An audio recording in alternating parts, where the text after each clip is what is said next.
சரிகமப little champion season 4ல இந்த வாரம் செலிப்ரேட்டிங் லெஜெண்ட்ஸ் ரவுண்ட் நடந்திருக்கு. மறைந்த சிங்கர்ஸ் அண்ணன் ஜேசுதாஸ், எஸ்பிபி பாலசுப்ரமணியம் அண்ட் மலேசியா வாசுதேவன் உள்ளிட்ட பல லெஜெண்ட்ஸோட பாட்டை பாடி அசத்தியிருக்காங்க. மேலும் வழக்கம் போல எல்லா குட்டீஸுமே வேற லெவல்ல பாடியிருக்காங்க அப்படின்னு சொல்லிட்டு ஜட்ஜஸ் எல்லாரும் பாராட்ட செஞ்சிருக்காங்க.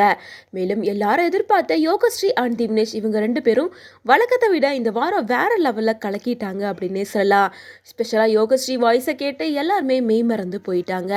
அது மட்டும் இல்லாம அடுத்த சித்ரா அண்ட் ஸ்ரேயா கோஷல் மாதிரி நீ ஒரு இசை ஜாமவான் ஆவ அப்படின்னு சொல்லிட்டு எல்லாருமே பாராட்டி தள்ளி வழக்கம் போல கோல்டு கொடுத்திருப்பாங்க.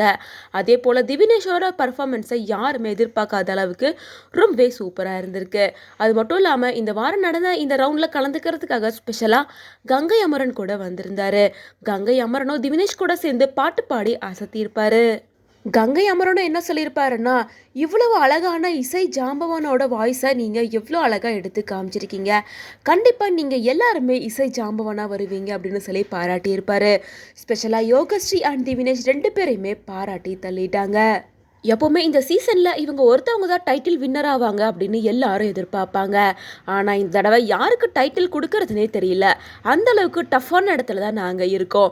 எல்லாரும் ஒருத்தருக்கு ஒருத்தர் சலைச்சவங்க இல்லை அப்படின்ற மாதிரி ஒரே லெவலில் செம்மையாக பாடி அசத்திட்டு இருக்கீங்க. உங்களோட பர்ஃபார்மன்ஸ் நாளுக்கு நாள் அதிகமாகிட்டே போகுது.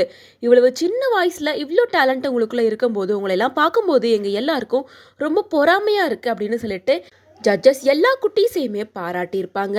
மேலும் சரிகமப லிட்டில் சாம்பியன் சீசன் 4 இது நாள் வரைக்கும் இல்லாத அளவுக்கு இந்த வாரம் எல்லாருக்கும் ரொம்பவே ஸ்பெஷலாக அமைஞ்சிருக்கு அப்படின்னே சொல்லலாம்.